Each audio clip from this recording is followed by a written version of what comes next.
Right. I'm muting Satyendra for the time, okay? Yeah. Yeah.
Welcome, ladies and gentlemen. Namaste, assalamu alaikum. Good evening, good night, or good morning to all of you. We are pleased to have people in this meeting from all parts of the world in different time zones. I am Shakira Mohammed of Trinidad and Tobago, a teacher for the past 16 years, and at this time, we wish to join some countries in the Caribbean and elsewhere in observing Indian Heritage and History Month. Trinidad and Tobago will commemorate Indian Arrival Day as a national holiday on Friday, 30th May. We wish to also acknowledge today being the election day in Suriname, and we hope the Hindustanis in Suriname will be fortunate with their proceedings. Today also marks the 61st anniversary of the Wisma massacre of Indians in Guyana in 1964. So we wish to acknowledge that event, and tomorrow is Independence Day in Guyana. So ladies and gentlemen, this is the 261st edition of our ICC Thought Leaders Forum, and we wish to sincerely thank all of you who have contributed in whatever way to the success of this ongoing Pan-Indo-Caribbean and Pan-Indian Diaspora Global Project. For 260 unbroken continuous weeks, we have been here every single Sunday, and in the past 5 years and 2 weeks, we have featured 1,269 presenters from all parts of the world speaking on 260 topics. This is a weekly forum being hosted by the Indo-Caribbean Cultural Center, legally registered research and publishing company operating since 2010. And like today, we often partner with the Amina Ghafoor Institute for the Study of Indentureship and its Legacies, led by Professor David Dean. And we are also pleased to be partly supported by the Sport and Culture Fund in the Office of the Prime Minister of Trinidad and Tobago. And in order to continue this weekly program and to make it bigger and better, we are kindly asking for suggestions as well as volunteers. If you give your donation, your name will be placed on our poster and all promotional materials, and you can contact Dr. Mahabir for details. We are also in the process of planning the conference in and tour of South Africa scheduled for August 2nd to the 14th this year. And if you're interested in participating, please let us know. So, ladies and gentlemen, let me introduce our moderator today, who is Shalima Mohammed, the co-director of this ICC Zoom platform, who is a business teacher and researcher from Trinidad and Tobago. She obtained her master's degree in business psychology from Franklin University in the USA. Shalima, welcome. Thanks so much, Shakir. Assalamu alaikum, everyone. Namaste and a warm welcome to all of you. I want to say thank you very much for choosing to be here with us. This program is being recorded on Zoom and live streamed on the YouTube channel of the Indo-Caribbean Cultural Center. Welcome to everyone on YouTube at this time. Speakers, this is a gentle reminder. To avoid intrusions from trolls, our IT manager has muted everyone. So please do not admit anyone, do not unmute anyone, and do not allow anyone to share your screen. Thank you so much for your cooperation. Our program today is titled, Was Indian Indentureship in the Diaspora a Success? The explanation for the Indian indentureship system, which lasted from 1834 to 1920, was that it was a necessary labor replacement strategy following the abolition of slavery in the British Empire. Over 1.2 million Indians were transported to various British, Dutch, Danish, and French colonies, including British Guyana, now Guyana, Trinidad, Suriname, Fiji, South Africa, Mauritius, and others, to work primarily on sugar plantations. The system itself was rooted in exploitation, marked by harsh working conditions, limited freedoms on the estates, and broken promises. Despite that, indentured laborers and their descendants managed to preserve key elements of their cultural identity, contributed significantly to the economic and social development of host countries, and established vibrant diaspora communities. While the legacy includes resilience and cultural endurance, was the human cost of deceptive labor migration worth it? The question of whether Indian indentureship was a success is complex and multifaceted, and we now invite our first speaker to give his analysis and conclusion. Ladies and gentlemen, let us welcome Satyendra Pirtham of Mauritius. He's an historian, writer, and lecturer of Mauritian and Guyanese parentage. He has worked in the AGTF Trust Fund, which manages the Apravasi Ghat World Heritage Site in Mauritius. Nice to have you, Satyendra. You can go ahead with your presentation.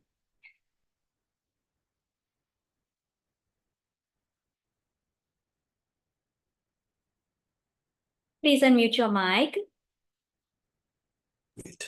Can you hear me now? We can hear Okay, you. good evening to everyone, friends of the diaspora. Thank you, Kumar. Thank you, Shakira and Shalima. It's been a long while since I've been on your program. And by the way, I love the intro.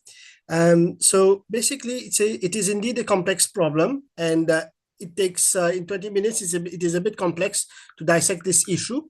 And I think we should take both sides of the story. So basically, in recent conversations I had with one of my cousins, Ravina Ramesar Chen of Guyana, based in Toronto. She's an educator and a sociologist. So the idea of viewing the indentured system as mostly a successful story must be treated carefully. We have to strike the right balance, okay? Because as you said yourself, there was a success, of course, but there was also the human cost. It was a system of exploitation. And also we must, which I emphasized in a recent newspaper here in Mauritius. And we cannot forget that during the late 19th centuries and early 20th centuries, the indentured labor system already then was vilified, it was condemned, they tried to reform it, but eventually it fell apart, okay? It was something necessary, but at the same time, with time, it had to be abolished. So one thing we cannot forget is that here in Mauritius, the indentured labor system, although it started in 1834, it in fact started in 1826 and even a century prior to that. I'll get into the subject matters shortly. And thousands of immigrants who were brought to this island, they died during the passage, they died in the quarantine stations, and each year, hundreds died on the sugar estates, especially at the start of the indentured labor for the harsh conditions. And we estimate that over the 80 years that they were here, tens of thousands died on the sugar estates, and many of them unaccounted for, okay? And even a friend of mine in Réunion Island, Jean-Régis Ramsamy, has even campaigned on the idea that it is a crime against humanity, that indentured labor, to a certain extent, was a crime against humanity, okay? And this is an idea which has been circulating around. David and others may have heard about it. And we cannot forget that in the 1830s, 40s, 50s, hundreds, even thousands were kidnapped, okay? Almost like blackbirding in the Pacific world. They were kidnapped and they were brought here against their will, torn from their land, from their families, okay? And also pass laws were enacted. In Mauritius, we had 22 pass laws from the 1830s to the early 1900s, which were enacted to control the labor, the mobility, the lives of these immigrants. And it was not easy for them. I'll give you an example. From 1861 to 1871, 205,000 Indian immigrants were arrested, sometimes multiple occasions, for desertion, illegal absence, for not going to work, okay, leaving their state without permission. And these are the things that we have to remember. And even the Royal Commissioners of 1875, which was in fact inspired from the Devaux Commission, they set it up inspired by the Devaux Commission and the Commission in Natal, they called the unbridled harassment of the indentured laborers during the 1870s, 1860s, in the advent of the Labor Law of 1867. And we must remember, many of the laws enacted earlier in Mauritius was used as a model for other parts of the British colonial world, including Natal, including Fiji, including Réunion Island, including Guyana and Trinidad as well. And one of the things that we observe is that early visitors, they always said that Indians were, for example, early visitors like Bernard de Saint-Pierre, Charles Darwin, and others described Indian immigrants as being hardworking, as being noble characters, noble people. However, when indentured labor started rolling in at full pace, thousands were being imported each year. By the 1850s and afterwards, many British observers described them as being lazy, carrier of diseases. And in 1984, Hugh Tinker gave our response to that, why this happened. The devil was in the numbers, the thousands, the tens of thousands who came.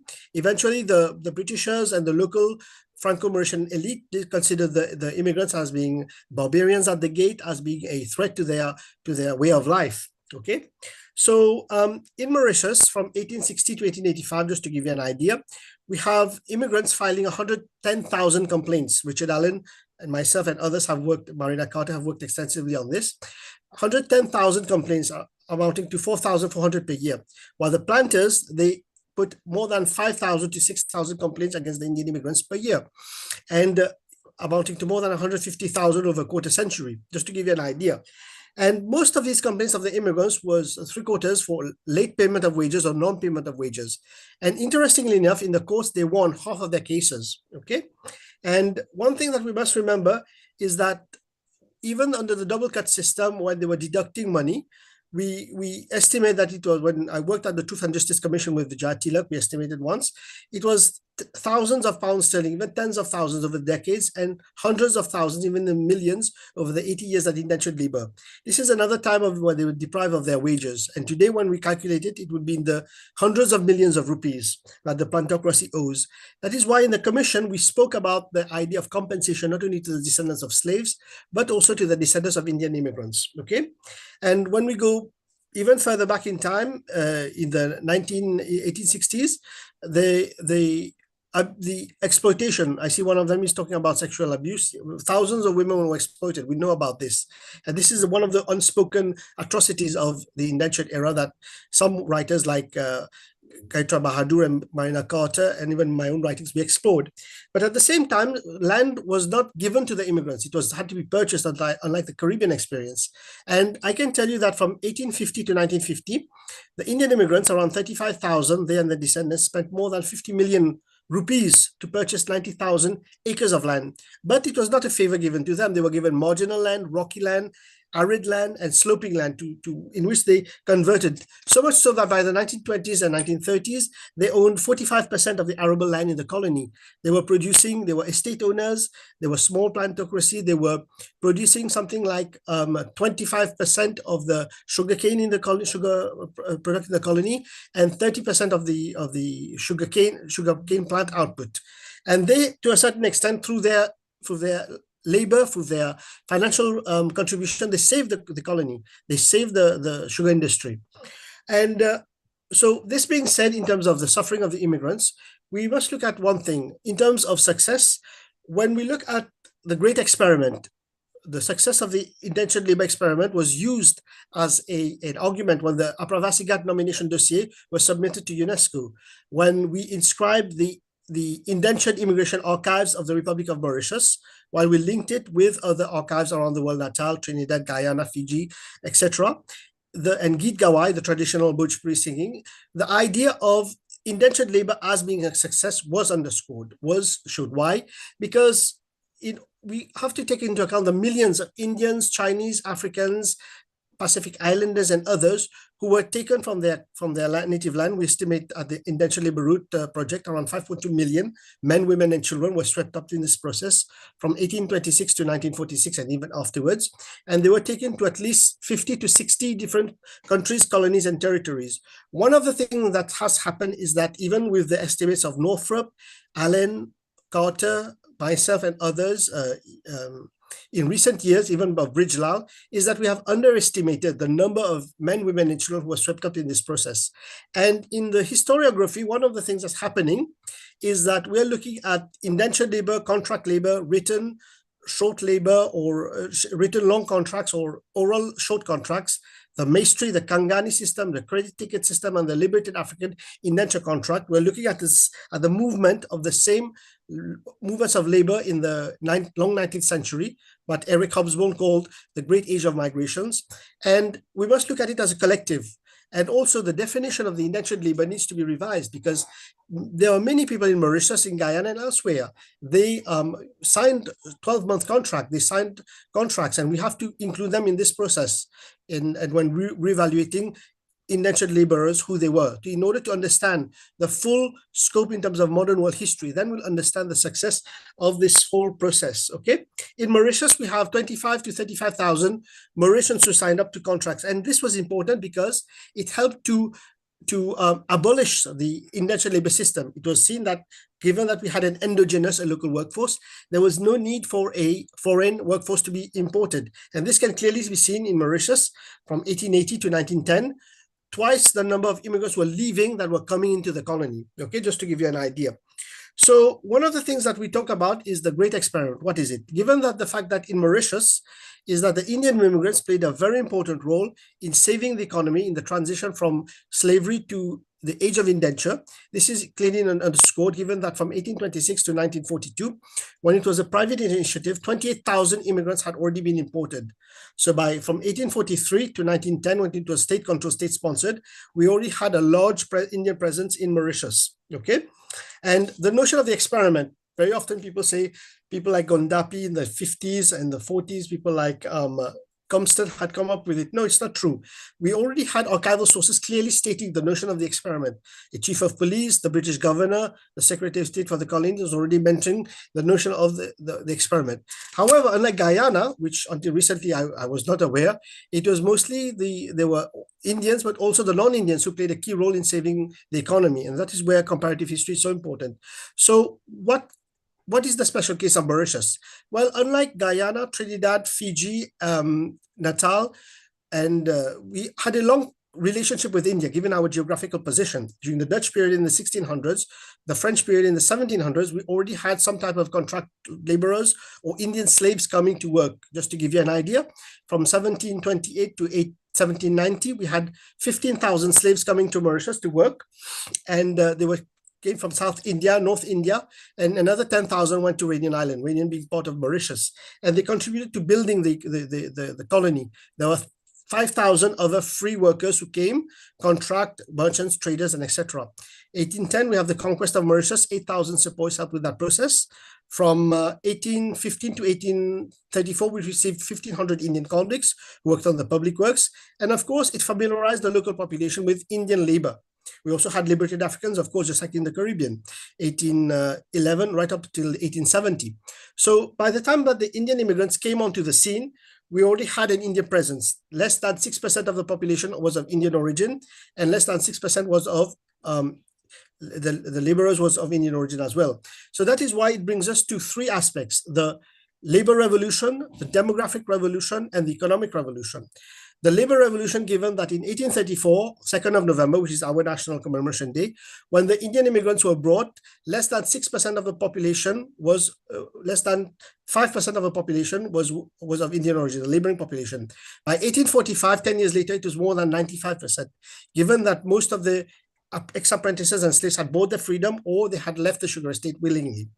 The economic revolution is that in 1825, the Mauritius Trade Act was passed in the House of Commons, and Mauritius was given the same tariffs as the Caribbean. So by 1830, right up till the 1980, it was king sugar. 90% of our exports was based on sugar exports. And it is thanks to the labor of the slaves and a bit later on, of course, the Indian immigrants and some of the non-Indians who came as indentured laborers from Madagascar, Africa, China, and elsewhere. Mauritius would become the largest exporter in the British Empire by 1844. And by the 1850s, 1857, if we accept the figures of Noel Deer, we would have at least 7.7% of the sugar was being exported from Mauritius. Just to give you a heads up, in 1864, at the peak of immigration, we had 265 estates scattered through 8 small districts of the island. and producing around 90,000 to 100,000 laborers, producing around 100,000 to 130,000 tons of sugar, and anywhere from 1.2 to 1.3 million tons of sugarcane, just to give you an idea. And of course, the sugar revolution comes to an end after 1870 with beet sugar and other countries coming onto the market like Cuba, etc. So this gives you an idea in terms of the demographic revolution. In 1834, less than 6% of the population was of Indian origin. By 1860, within a generation, it is more than 60%. By 1870, more than 70%. And today it's almost the same, although we have a declining Indian population. This gives you an idea of the success, of the impact, okay? And as early as May 1839, we had Tommy Hugon, a civil servant, describing he came to Mauritius on vacation. He was a civil servant in the Bengal civil service. So the governor who knew him, Governor Nicolet, who had, if I'm not mistaken, had some time in one of the Caribbean colonies, asked him to write a report. And already then he's describing the fact that the Mauritius will become an Asiatic, i.e. an Indian island, and would soon be bestowed with certain institutions that are found in India, like the bazaars, like the importation of rice. So this gives you an idea. In 1846, 1851, very early on, the commissioners of the census commissioners already seeing that the population is changing, but Indians are becoming the majority. In 1861, the Franco-Mauritian planters, they lumped together the ex-slaves, the ex-apprentices, and some of the free coloreds, and they have a new term called general population. And the Indians are still treated as the other. They describe him even as Creole of Mauritius. And it won't be until 1891, 50 years after the start of the indentured laborer system in Mauritius, that the term Indo-Mauritian, giving an idea of acceptance, would be adopted in the jargon of the census commissioners in the census of 1891. So this gives you an idea a bit of the changes that indentured labor brought to Mauritius. And another thing is that apart from the purchase of land, were those immigrants who were returning. From there are a series of registers at the MGI archives, which holds the largest records in the Indian diaspora on indentured laborers. In a room measuring 10 meters by 10 meters, you would have 2,000 volumes, where you would have the biographical data of 453,000 Indian immigrants, including 175,000 pictures. Truly the jewel in the crown, a unique collection. In those registers, one of the things that it shows is that from 1860 to 1930, there were around 110,000 immigrants who returned to India, and 3/4 among them paid the return passage, or 80,000. And what is interesting in the research that I'm conducting is that they took, if you count the return passage, the amount of gold, silver, jewelry, and liquid money cash they took with them, and remittances, which you know what that is, it amounts to 17.5 million rupees, what was taken out of the colony. Very often, colonial officials complained about this, that Indian immigrants, when returning, were taking so much money out of the colony. And this gives you an idea of how much cash they were taking with them. So if indentured labor was a failure, I don't think they would be taking these millions of rupees back. And it's the same case for Trinidad, Guyana, and Natal, and Radian Island, and others, Fiji. Immigrants going back, knowing that they were very frugal, knowing which a term used by Brijlal, that they took these money and went back to India. And of course, there was the phenomenon of Indian immigrants taking their relatives by the thousands. There's the work of Lomash Rupnarayan. I'm only starting with this research. There are thousands of Indians born in Mauritius, even in Guyana, going back to India and with their relatives, or circular migration, going back and forth. And also the fact that out of the 450,000 came to Mauritius, 300,000 remained. They are our ancestors, and they remained and made a new life for themselves in Mauritius. We are the descendants, and 70% of the Mauritian population is descended from them.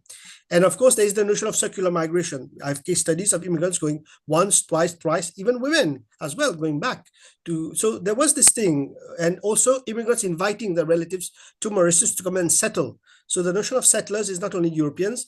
For us, it's in our historiography, it's also Indians, Malagasi's, and other non-Europeans coming to settle, to contribute. And of course, there are the free passengers, those who came in the tens of thousands. Just to give you an idea, from 1826 to 1940, we had around 130,000, out of which 100,000 were Indians. They were educated, they brought culture, just like the indentured laborers. They helped to build the colony, the island, and they invested, just like the Europeans. And around 30,000 returned, 70,000 remained. So all these people in our approach is a joint enterprise, be it Europeans, Asians, or Africans. The colonization of Mauritius, where indentured labor played a crucial role, was a joint enterprise. Okay, it was something that was collective, it was together.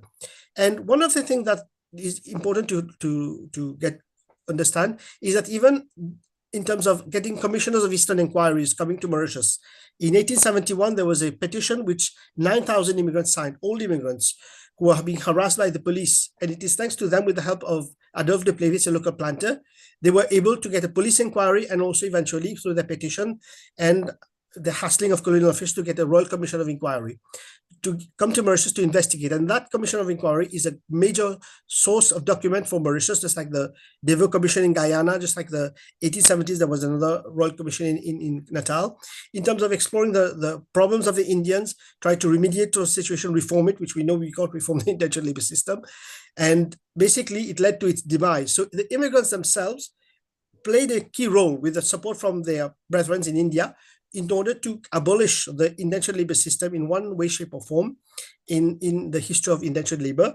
And I think that too can be said to that they helped to bring about the end of the system. And of course, afterwards, they and their descendants helped to pave the way for decolonization and the independence of Mauritius and so many other places like Guyana, Trinidad, like Guyana is celebrating its independence. And also this notion of Hindu cultural revival, this Indianity being, and also the role Gandhi, the Indian National Congress and India played in terms of Indians bringing their own liberation movements in different parts of the colonial plantation world. So I'll end on that note at 19 minutes, and thank you very much for letting me speak. And I return the address back to Shalima. Thank you.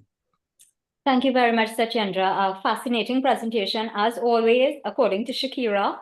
And I'm sure many others agree. Very, very informative. We have a question for you from Krishna Padachi, and let me reiterate for the benefit of the members of the live audience. Please, if you have a question, a brief question for Satyendra, go ahead, raise your electronic hand, and I can call upon you. So let's get to Krishna Padachi's question. He says, many South Africans of Indian descent have Mauritian roots. He knows that Gandhi visited the island on his way to South Africa. Do you have any information of his reaction to the situation in Mauritius at the time that he visited? Well, first of all, I studied 3 years in South Africa, so that's why I know that very well. And you have at least 30,000 in South Africans have Indian ancestors, 30,000. There was a professor called Lincoln who did a survey many years ago, and Gandhi, he wrote about Mauritius 3 times, 5 times mentioning his in his My Experience with Truth, and in the collected works of Gandhi, Mauritius is mentioned several times. And we must not forget one thing, that there were many Mauritians who left.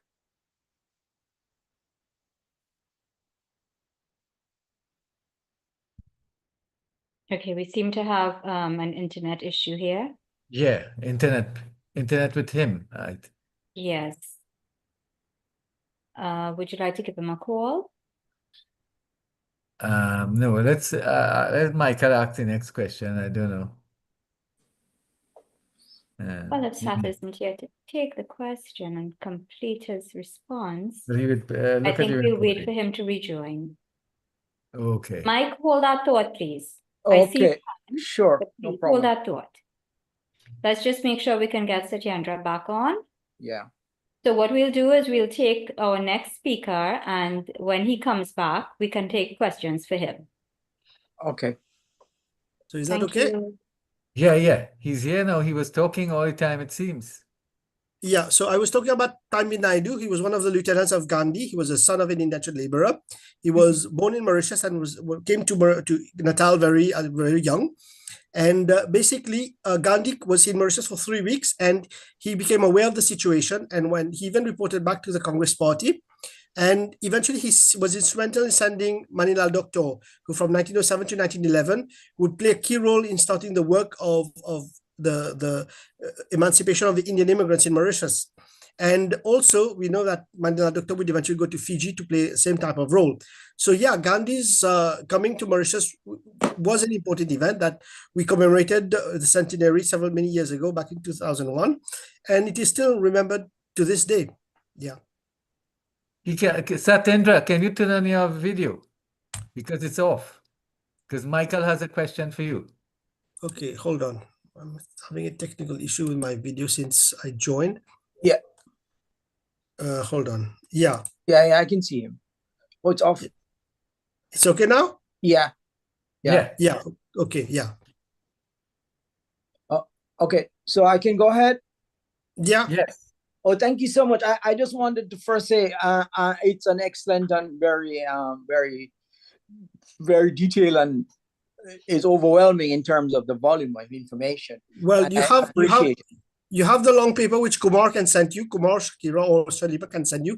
It's a long 9-page paper. You can add further details in Okay. that. I felt that it would be a bit too verbose to go into details into that. Yeah, So you can no, have the no, long paper. I Yeah. appreciate it. I think I Thank have you. just one or two thoughts. I think it's always very difficult to gauge success of historical events or Yeah. things, because there's always the question of what is the counterfactual, and also how do you measure success in terms of time? Because as a person from Indian immigrants, Indian indentured, I am a Jamaican, born there, 4th generation. It's hard for me to say it wasn't a success, because over the long term, I thought that my great grandparents, by persevering and persisting, notwithstanding the challenges, have cast onto their descendants improvements. We have that, and you can't dismiss the fact that Mauritius is 70% now run by Indians. And I was just quickly looking online to see that approximately 463,000 Indians went to Mauritius, perhaps as indentured, perhaps during the time of the British colonial period. And now there are probably 894,500. That's a 93% increase in Indians. In Trinidad, 146,000 went to Trinidad, and now you have 480,000 or thereabouts, 35% of the population.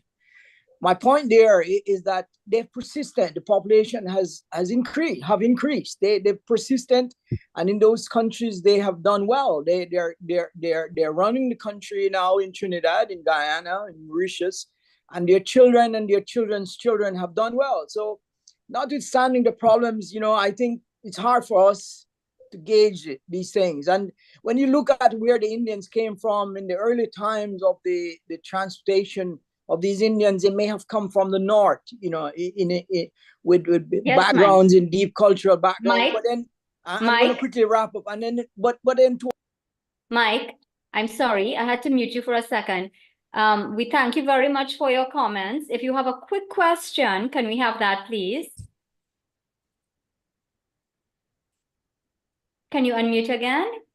If you have a quick question.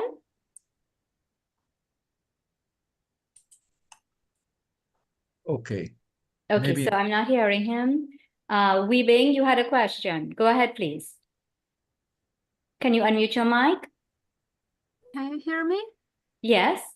My question is really quick. It's just I wonder, thank you for your wonderful talk. And I just wonder, because you mentioned the experience of oppression endured by like Indian indentured workers. So I just wonder, as a historian, how do you describe indentureship in relation to slavery? Do you call indentureship a similar system of slavery, or like a new system of slavery?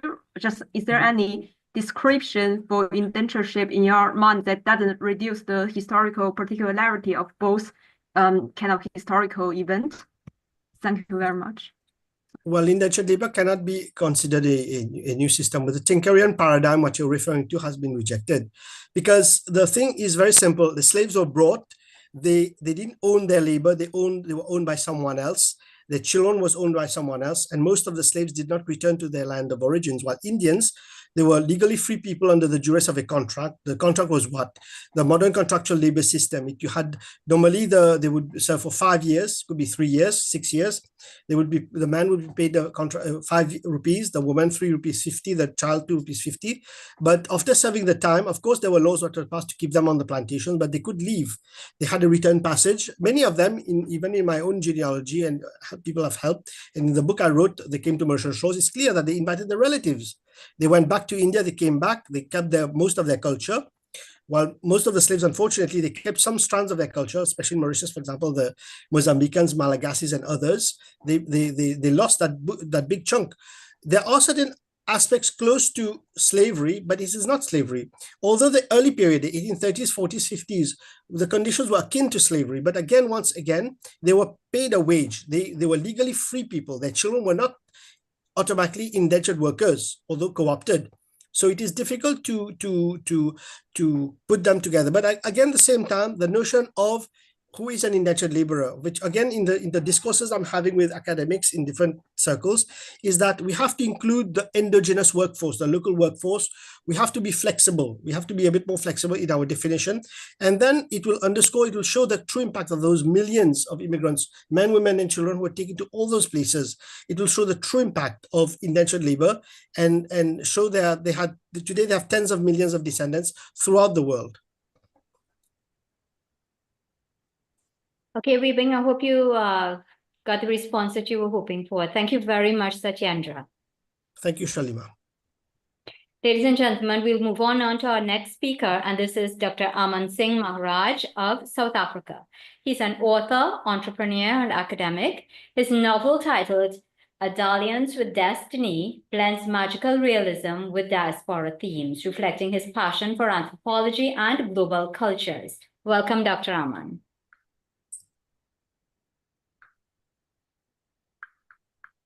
Can you unmute your mic, please? Thank you, Madam Chair, for the introduction. Such beautiful accents, sing-song accents from across the world from my brothers and sisters. I feel a little spare to come in with my rather dry South African Indian accent. But being that as it may, I am very humbled to join the great luminaries that are speaking today. I don't think I'm in that category, but I will certainly try and give my thoughts on the ideas of indenture and what can be attributed to success and what is defined by success. Before I go on, just a little teaser to my colleague Satyendra, and we probably have to discuss this offline. There were approximately 450,000 indentured Indians who went to Mauritius, and we had about 160,000 who came to South Africa. I don't know what happened, but in South Africa, we got 1.6 million Indians, and in Mauritius, we got 800,000 Indians. Were we more fertile lot that came to South Africa? Something for us to discuss offline, perhaps. Just to start, before going into the nuts and bolts of my presentation, I want to give some caveats. I'm no historian, neither am I an anthropologist. Hence, an upfront apology is tendered for any errors in my presentation, and I am quite polemic. I can say some rather controversial things, and I apologize upfront if I cross a certain boundary. History is a matter of interpretation. Now, there's this famous or old African proverb where they say, until the lion tells the story, the hunter will always be the hero. I'm sure we've all heard of this. Now, how true is it? In terms, I normally use the example of the caricature of Winston Churchill. Many people in the West, when you speak of Sir Winston Churchill, he is World War II's heroic Prime Minister of Britain. Or when I look at him, I think of him as being responsible for the 3.8 million people during the Bengal famine. And you can see from the look of them how sad and what they had to go through because of the actions of Winston Churchill, who repatriated Indian crops to the West during the World War II. So I think in essence, he who holds the pen is the mightier historian, in my opinion. So what was indenture? First of all, if you're sitting here and you don't know what indenture is, I'm going to be very honest and say, are you sitting in the right forum? Because this is something that should be ingrained in your heart. Now, indenture, I've got to give some sort of context to this. It was a system of bonded labor which was done to replace slavery, where Indians were shipped under brutal contracts to British colonies to work mainly in sugar plantations and the like. Now, whether I'm saying apparently whether bonded labor was actually a different form of slavery or slightly better than slavery, I think that is left up to the experts to judge on same. So, in my opinion, it was the same thing, and what we experienced was, arose by another name, perhaps. Not many people would take kindly to that, but it's been watered down from being slavery to being indenture, and I take umbrage to this. So there were British gains and Indian losses. The truth of it was that the British gained and the Indians suffered in the process. British profits soared, Indians faced in the process cultural erosion, broken families, language loss, poverty, pain, death, and forced conversion. Now, it is beautifully depicted in this caricature on the right. We've all seen it before. We've got the fat cat colonist on the left. And on the right, it looks like a mirror image, but it's actually a poorer man carrying a kind of a sack on the right-hand side. It's a mirror image, but it may prod you to think. Now, I'm going to go into the early gaslighting, which, for colloquial people, I would just call it bullshit tales. And I'm taking the sort of literary license as a writer or amateur writer for that case. So the British will say, hey, we gave a functional railway system to India. Well, the truth was you gave a functional railway system to expatriate bonded labor out of the country to the colonies. You also did it to give goods out of the country and wealth out of the country faster into Britain and the West. They gave a so-called superior Western education. This is forgetting the fact that, 2 or 3 millennia ago, we had tertiary or universities flourishing in India. And then they speak of the English language and how fantastic it is. But scientists will tell you that Sanskrit itself is one of the most advanced, if not the most advanced language in the world. The British will say they gave India a system of law and administration, but then I would say the Vedas, the Rig Veda, gave a system of governance under the title of Raj Dharma. They well before the British even sniffed the idea of governance. They'll speak of the beautiful heritage infrastructure they built in India, but then what about the beautiful temples that were built millennia before using mathematical principles that the West hadn't even heard of? They speak of economic development that's catalyzed by the British in India, but they forget that India held 25% of the world's GDP before the British came in. And after they left, they were one of the poorest countries in the world. They speak of a moral superiority, but the fact is, we got our morality from what we call the itihasas or the histories, like your Mahabharata and your Ramayana. They speak of Christianity being a superior religion. That's a matter of debate. And I'm not here to concur or to differ with this, but I do have an issue when people speak of a better religion than the other. Nobody has that kind of qualification to speak like that. Now, what about the economics of reality? I'm going to highlight the vast plunder and the economic destruction of India. First of all, we all know over the period of British Raj, 45 trillion USD in terms of about 45 trillion US dollars was expatriated out of India. It was drained out of the coffers. There was the destruction of Indian industries like textiles, and this was repatriated to Manchester and the declining cities in Britain. There were famines which I've already shown, like your Bengal famine, exploitative taxes on the merchants and the poor farmer. Then what about the misinterpretation of the caste system, which the British used to divide and rule? It was a complete concoction of what the caste system was about. Then there was a looting of national artifacts. Today, where does the Kohinoor sit, on whose head? The massacres, more likely, the Amritsar massacre, which is more commonly known as the Jallianwala Bagh massacre. To this day, the man behind it, I think it was Colonel Dyer, is still respected as a hero in Britain. And then let us not forget the partition and its aftermath. I mean, 1 million people died during a partition, and the aftermath is the constant terrorism experienced in the Indian subcontinent. Just to give you an idea, we had maybe middle class and lower middle class British colonists from Britain who came to India, and suddenly they became sahibs and mem sahibs with a plethora of servants serving them. So there's this vision of the resilience that I have of these peasants or indentured laborers, but we were country bumpkins that left the rural hinterland of India. But from those filthy human cargo ships, how did they know that they needed to carry indigenous food? They carried okra, bitter gourd, calabash seeds. How did they know that we had to carry this in the filthy ships that we were coming across? In terms of religion, how did the Hindu Pandits know that they had to carry holy texts? So that 160 years later, there are still Pandits here who can carry on services in the vernacular. Temples were built from meager resources, which I'll talk about a bit more later on. Education, from the same earnings, they built schools and community halls. Culture, they brought around native dress, which was worn, and festivals were celebrated across the different religious spheres within the Indian community. Language, Hindi, Bhojpuri, Tamil, Telugu, these were all spoken for a few generations until my generation came along, Generation X. Most of the people from the baby boomer generation could still speak the vernacular.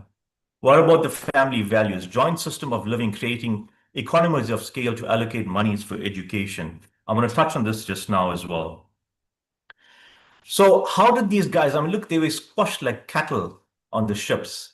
How did they have such foresight to think about these things when they were going across the Kala Pani to a country that sometimes they didn't even know which country they were going to. Families were separated.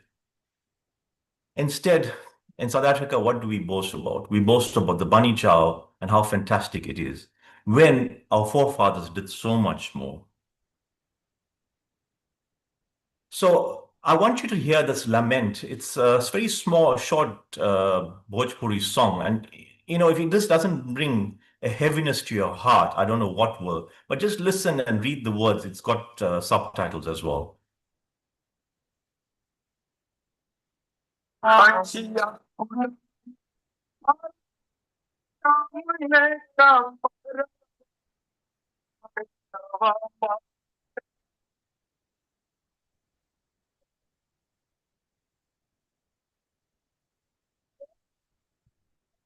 I'm sorry, I'm not getting audio on that. Aman? It's not clear on my side. It's clear on your side? No, it's not clear at all. Okay, so we're not hearing this, Aman. Okay. Sorry, I don't know, there's gremlins there, but it's a very sad Bhojpuri song. I would try to sing it myself, but my sing-song voice is even worse than my normal voice. So was indenture a success? And that is the key question being asked. Well, if it was, then for who? Was it a success for the British or was it a success for the Indian? That is the question. Let's look at the financial success. In the year 1860 in Natal or South Africa, I use the word Natal or South Africa interchangeably, the monthly wages of about 5 shillings for an Indian family in South Africa. So that works out in today's terms to about a 914 South African rands. And those days it was a family of 5. And by today's measure, that works out to about 182 rand per person per month in 2025.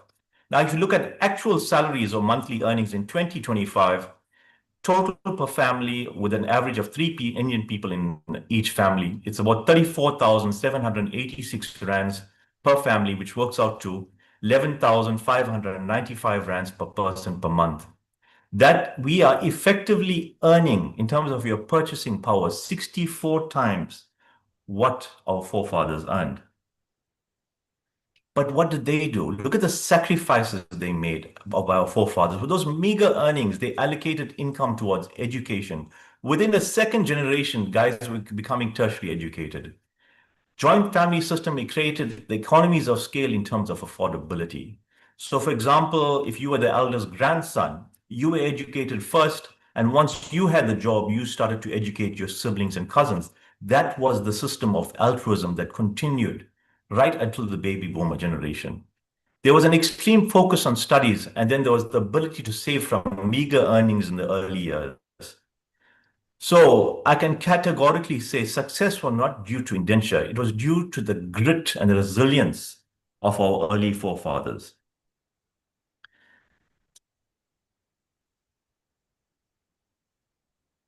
Now, what about the temples that we built in the sugarcane fields with so little, despite the poverty? In the first generation, Indian indentured laborers built temples, community halls, and schools. In essence, they built a civilization, which we are not able to do right now, despite earning 64 times the amount of money that they earned. So would that increase in wealth now? Do we still have the same sense of community? And the answer is, or the question is, did having more money make me selfish? And I'm saying, yes, it did. There's a God in the sky. I deliberately did not choose a white God to put him in the sky. I chose an Indian one. And he's saying, yes, my child, you have become more selfish. Your altruism has died. So one of the things that's peculiar to South Africa or Natal was the racial tensions. Does this counter success? We had the 1949 riots, which was predicated or premeditated by the British at that time in 1949, where they used this divide and rule agenda. They didn't want to see the combination of Indian brain with African muscle because they feared an overthrow of the government. But this has had a lingering effect. I think about 75 years later, in 2025, there's still a fair amount of mistrust between the races, and I'll come to that just now.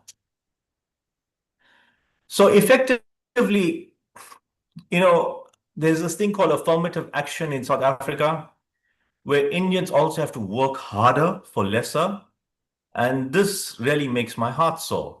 Notwithstanding the Indians' educational and financial success in South Africa, this being arguably attributable to extraneous factors, including their forefathers' focus on education, we are finding Indians have to get higher and higher marks to get into university because of affirmative action.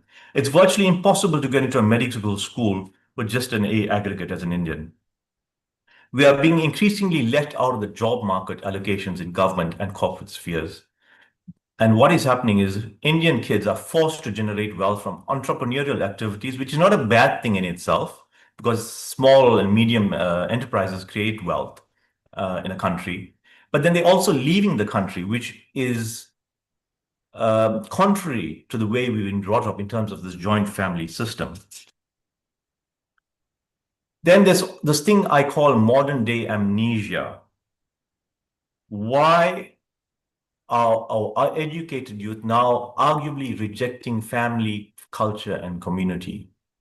Right now, there's no grandparents to inculcate traditional values to children. Elderly are shunted off to old age homes. Vernacular languages stop being spoken by the baby boomer generation. So I was the Generation X that have failed my forefathers. Because I speak Hindi, I sound like a kindergarten kid speaking it. It's disgusting. And I am ashamed about it. And I'm willing to admit it. In essence, the very values that made us successful as a community have been rejected by the ravages of modernity of the current generation. And I'm talking about Generation X, Y, and X and Y. I think millennials, the same thing. And then you're getting Generation Z and all those different successive generations who are completely failing our forefathers. Okay, Aman, could you please make your closing comments? Okay. Thank you. Is there a litmus test for indentured success? How many Indians in South Africa actually know the national anthem? How many Indians in South Africa support local football? How do you define your Africanness? Who am I? There's this loss of identity, loss of vernacular languages. Saris turn into sarongs.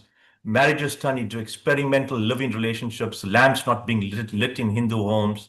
Many temples are sitting idle. And then Indian recipes, people don't understand the scientific reasoning behind them. I'm going to quote Gone with the Wind, frankly, my dear, I don't give a damn, as Clark Gable said. So who benefited in reality? British colonial profits grew 400% in South Africa. From zero exports in 1860, by 1890, 20,000 tons annually. Sugar plantation owners soared by about 3 times in terms of profits. Infrastructure development around Durban for the English. Some estimates that for every £1 spent on intentional labor, 10 pounds were extracted in terms of profits for the British. And land values for white people also jumped dramatically. Who benefited? I benefited. Some conclusive remarks on success within the Indian enclave. Would we have been better off living in rural India? And it's time to call a spade, or a shovel if you're from America. I've come up with a very polemic graph that I've developed myself in terms of wealth, education, culture, religion, communal altruism, family values. And then you look at it in terms of the various indentured labors in the silent generation and the successive generations.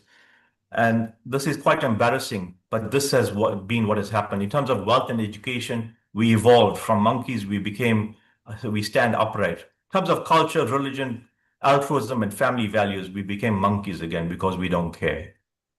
Some concluding remarks. Descendants of indentured laborers earn more money with each successive generation, but seem to have lost an inherent identity and their altruistic nature in the process. Have we created educated nincompoops in the process? There is no evidence to prove that an Indian descendant in South Africa currently has greater opportunity than his counterpart in India. In fact, the opposite is likely to be true.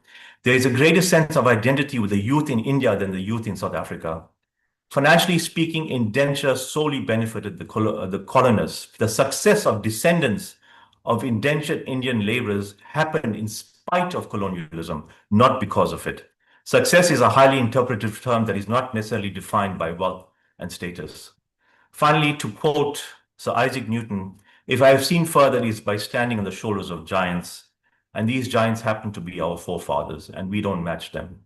Thank you, Madam Chair, for your indulgence on time. Absolutely agree with your closing statement. Thank you so much for that.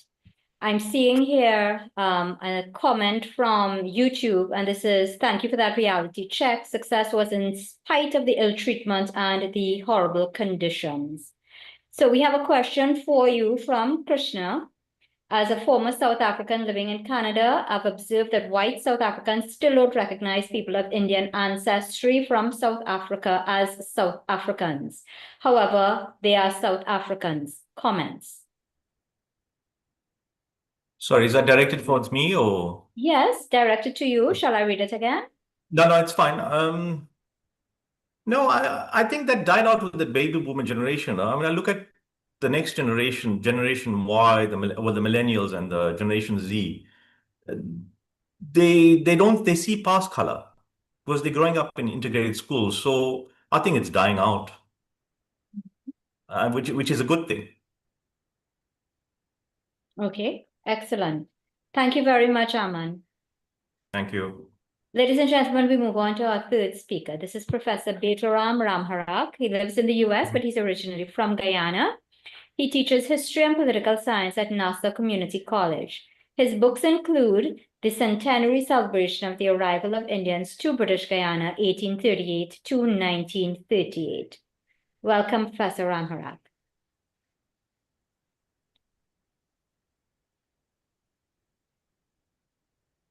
Okay, so he's sharing his screen. We're not hearing you though. One second. Namaskar, can you hear me? Yes, we're hearing you now. Assalamu alaikum and good day. Where I'm sitting here in Texas, it's in the afternoon. So I do want to say first and foremost, it's a pleasure to share this platform with the Gurmitias. I noticed that the Indra had some family connected to Guyana.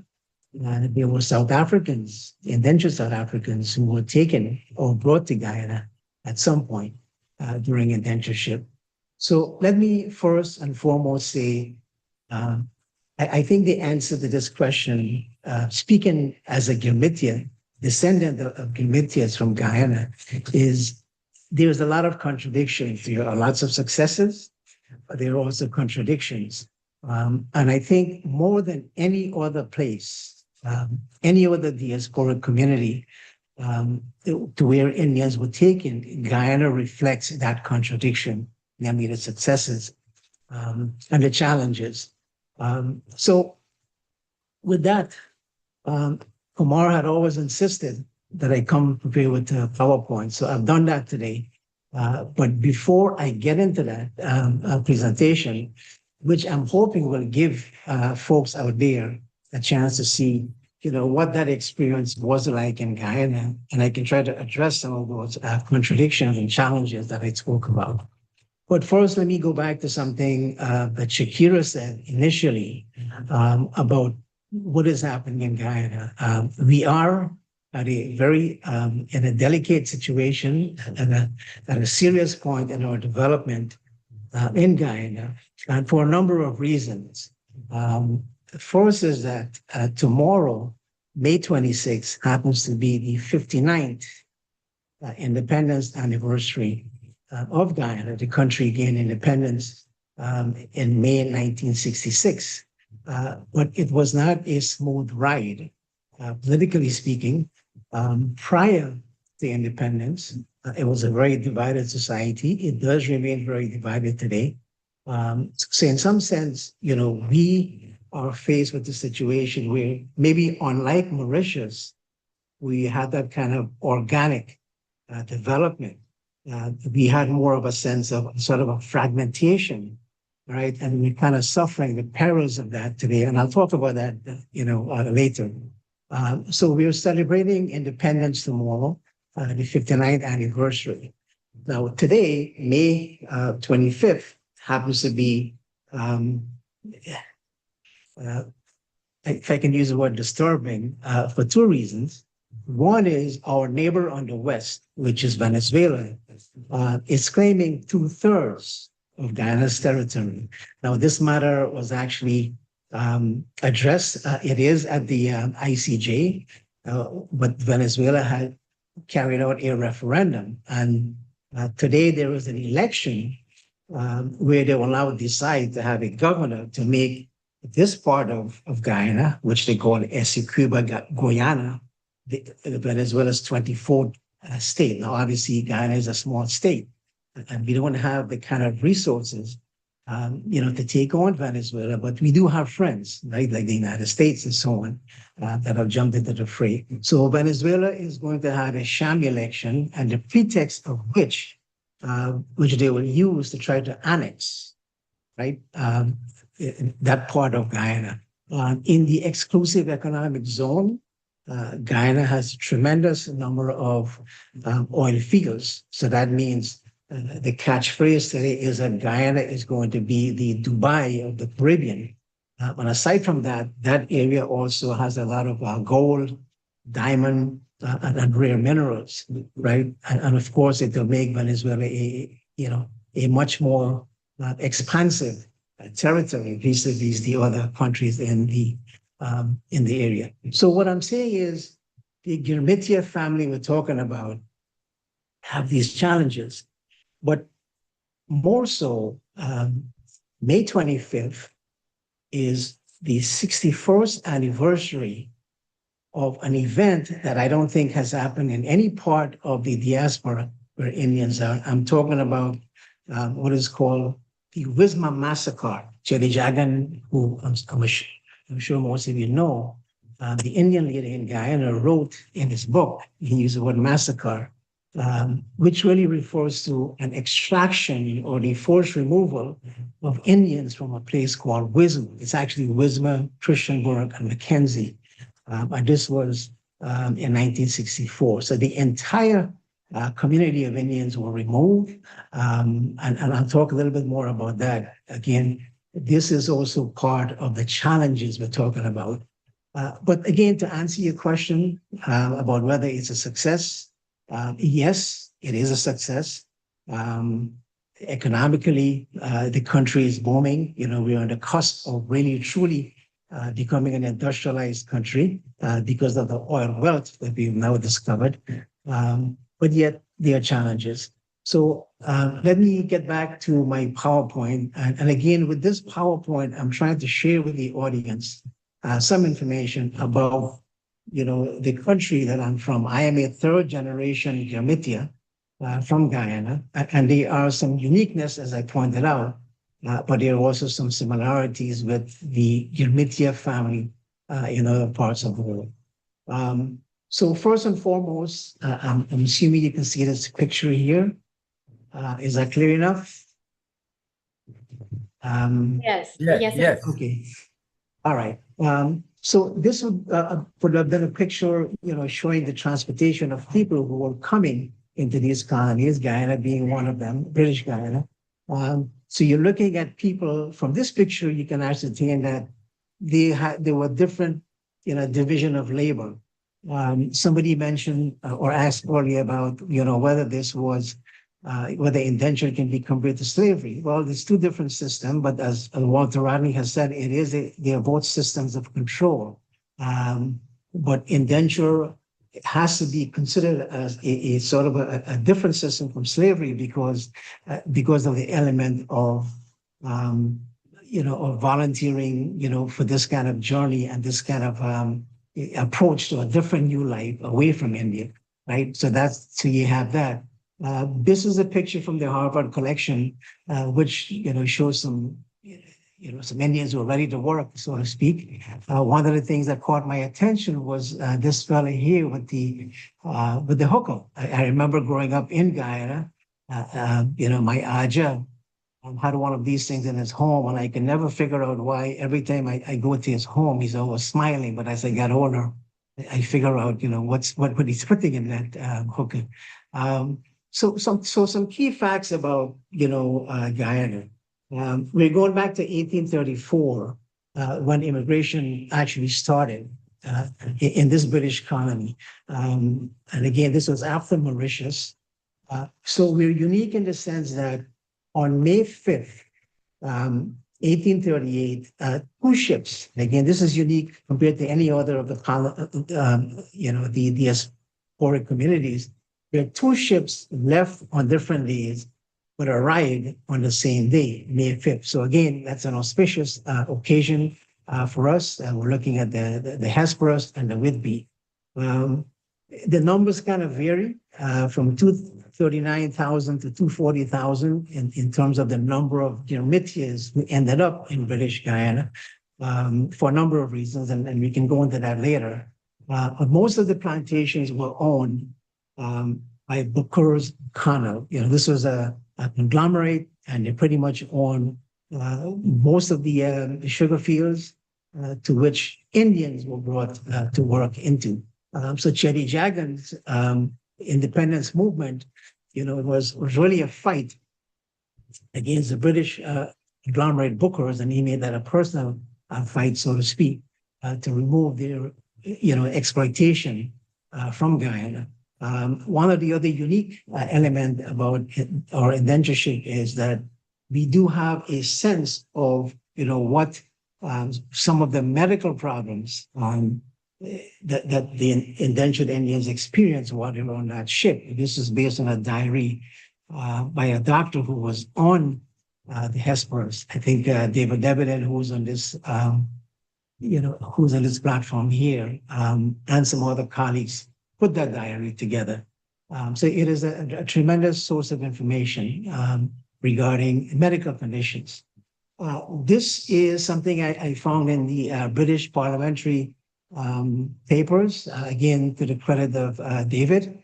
And it has some actual numbers and a list of all the members who came on the Hesperus and the Whitby.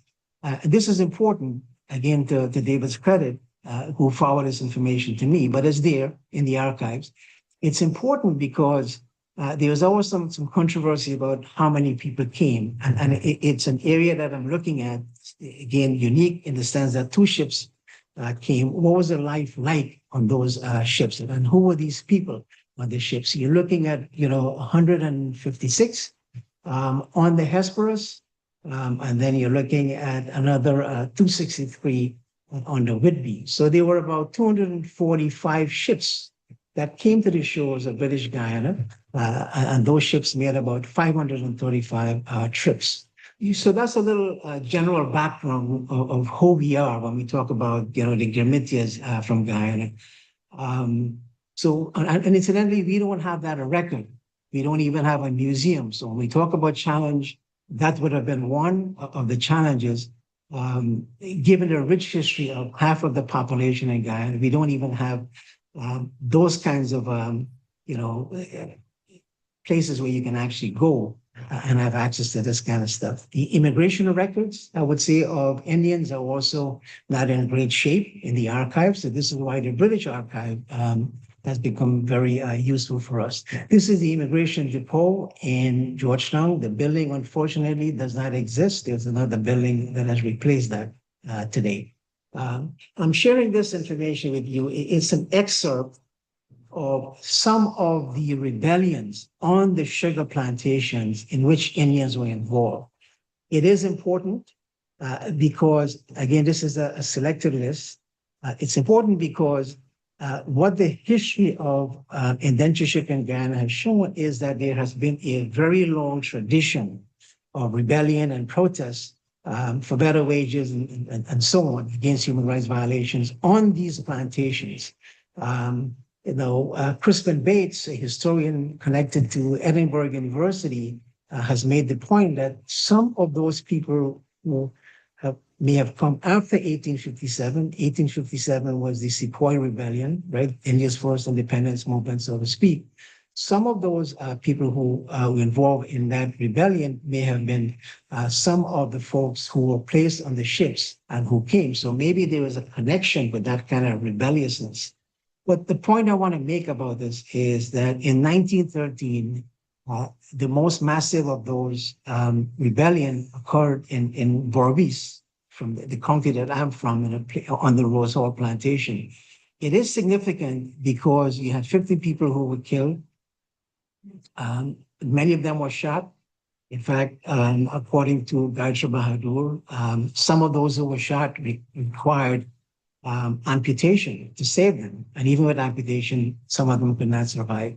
But 1913, this rebellion also was a point of reflection about the problems with indentureship. And I think when you look at the documents, it was at one point where this event was used to bring an end to indentureship. In a similar way as concerns about suicide on the plantations of Fiji was used to bring an end to indentureship. So my point here is that to kind of put a summary to all of this is that we have come a long way from the Lodges. Guyana is blessed, as I said, with the discovery of oil.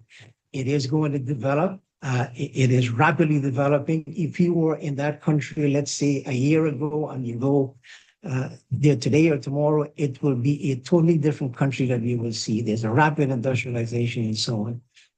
And there are people who are in a sense, looking at that or using that resource to kind of reclaim their connection with India.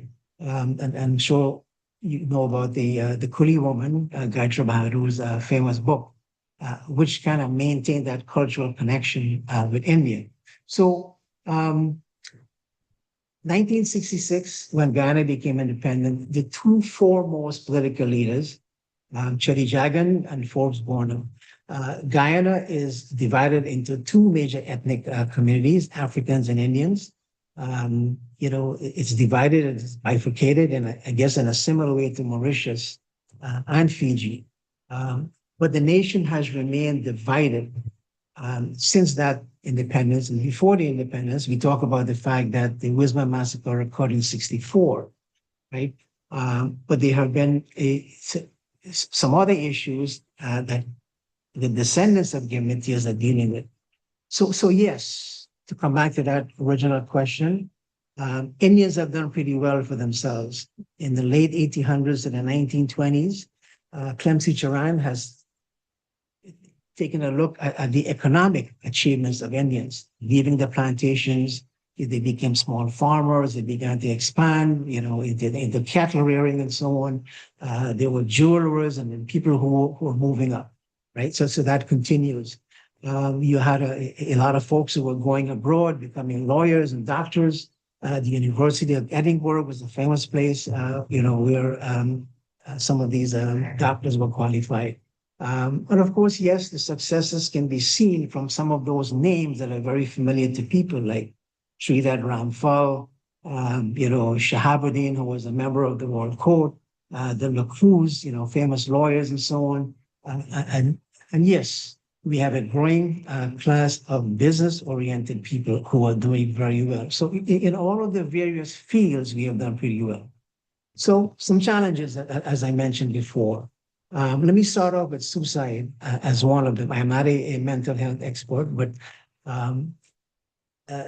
Brijlal did a study in 1985 on suicide. I think the title of the piece he did was Sexual Ideology and Suicide in Fiji. And what he has shown in that piece was that suicide among Indians in the plantation was much higher than suicide within that category of people who may have been connected to India. So the point being is that the plantation society exacerbated that problem.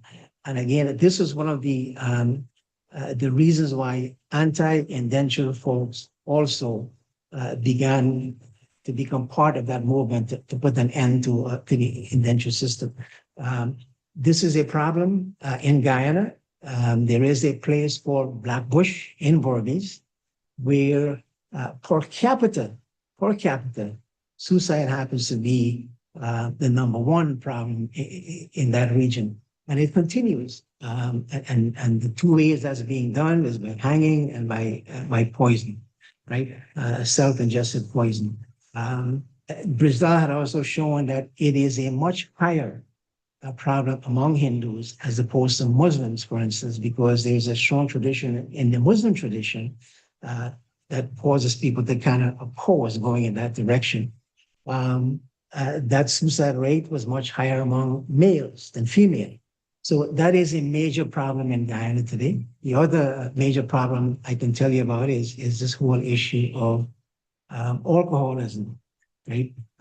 Which is a serious problem. You pick up the newspaper on any given day from Guyana, and you would see crimes that are connected. And one of those crimes that are seriously connected is this whole issue of femicide, where you're seeing more and more people. And again, a lot of those folks who are involved in these kinds of tragedies are Indians, the descendants of Yamitis who live in the rural communities where alcoholism is a major issue, right? We don't have a lot of rehabilitation centers outside of the city. And some of these areas are very difficult to reach. So alcoholism, suicide, femicide, serious problems.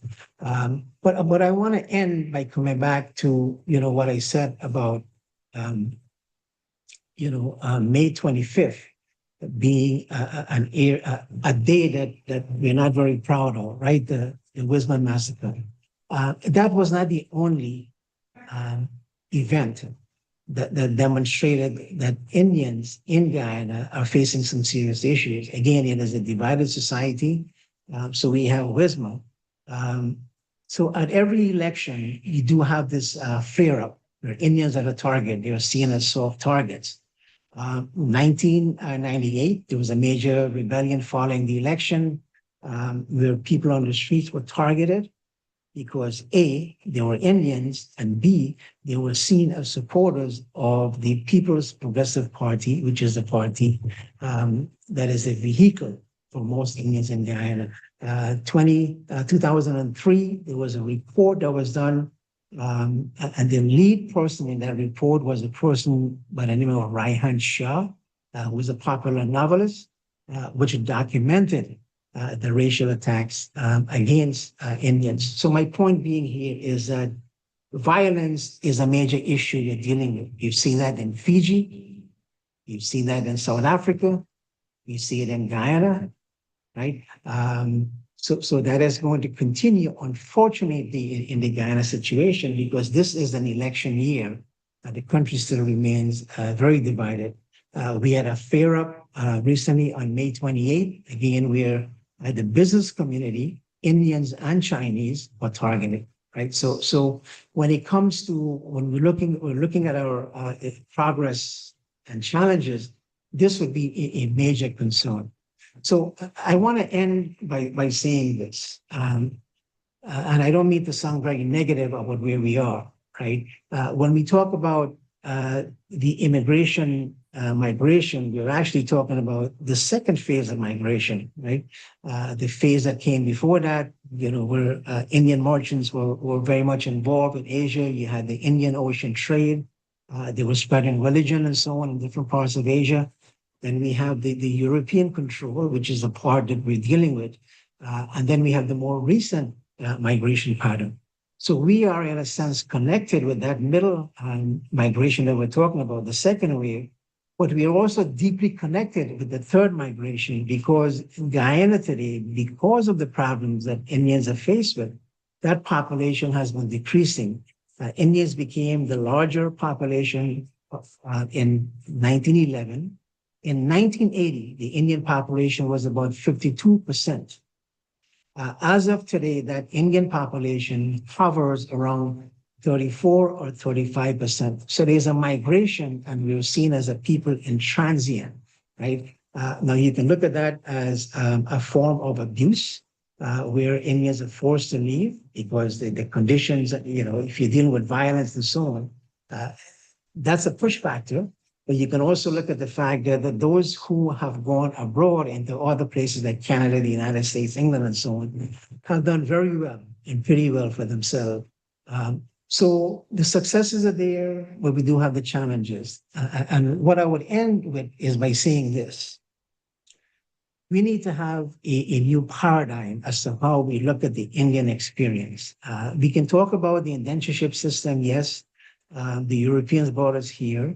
But much of our success is due to our own initiative, right? In the 1990s, people like Ramabai Espinay in Trinidad were complaining about, rightfully so, about the fact that we don't have a market for literature about Indians because Indians don't necessarily go into that, kind of background to learn about their history, right? But we've come a long way from the 1990s where we are today. We have a ton of information, right, about who we are. And as Brijlal had advised us, we have to be able to become those historians who would write our own history. Otherwise, people will write their version of their history for us. So we've come to that point where we have a ton of information. The challenge now today is we don't have to accept all or everything that is written into what is called this paradigm, right? We have to begin to question the information that we have now accumulated. And I'm saying that because part of our problem, whether we're in Guyana, South Africa, Fiji, or wherever, is that we have among us intellectuals who are not willing to question, right, the reality of the situation we're in. I'll give you a perfect example, and I don't mean to sound in a way derogatory, but I've used this example before of a pioneer of pioneer, Brinsley Samru, who has written about, Indian indenture more than anyone else in the Caribbean. He became a senator, but at the same time, he's left the academic world and become a politician, but he was aware of the problems that Indians were dealing with in Fiji. There was a coup in 87, another one in 2000. He was aware of the problems Indians faced in his own country of Trinidad. He was aware of the problems Indians faced under a dictatorship in Guyana. And you had issues in Suriname. But there was an unwillingness to address these issues. Again, these are folks who have written about us, who have told us about who we are by their own, long years of research. And secondly, I have to say also that politicians in Guyana, and again, I'm speaking about this experience, have to also look at other paradigms and in terms of how to address the problems we're dealing with. Part of the problem in Guyana, as I see it, is that the approach has always been because the original leaders of the independence movement were Marxist-oriented. They tend to focus more on the Marxist aspect of society, the rich and the poor. So after independence, we now have conflict between, Africans and Indians. That problem has to be addressed. It is not being addressed because you would see arguments on all sides saying, yeah, we are a multicultural society, we are a multicultural political party. But my point is, if you don't veer off from that long tradition of the way things were and question your ideological orientation in terms of how things have changed, and things have changed in Guyana.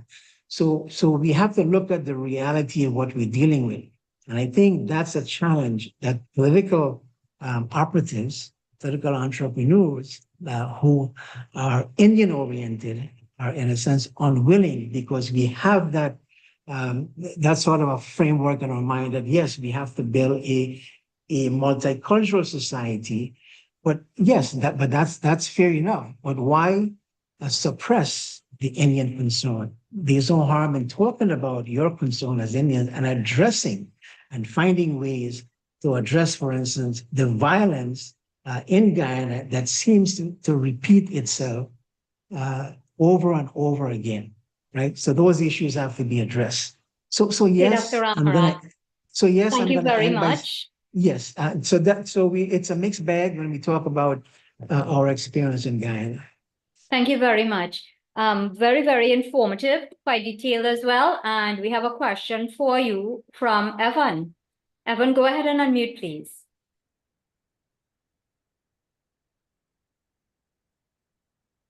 Evan? Okay, while we wait I would for have to Evan, unmute him. Hold on. I'm seeing a question on the chat from Weaving. Let me just see if I can go back to it. We have a very active chat today. Oh, Evan, are you ready? Can you hear me? Yes, we can hear you now. Go ahead, please. Yes. Since we are talking about success, I'd like to go to the very beginning. As Professor Beteram said, the first two ships came, the Whitby and the Hesperus. And actually, on those two ships, 443 persons embarked. 414 at Calcutta, 26 at Diamond Harbor, that's 440. And 3 persons, a woman and 2 children, joined unofficially on the Whitby. Somebody brought them aboard. They're not recorded in the official records, but you can find them by studying who left India and who arrived here. And of those 443 that left, 21 died.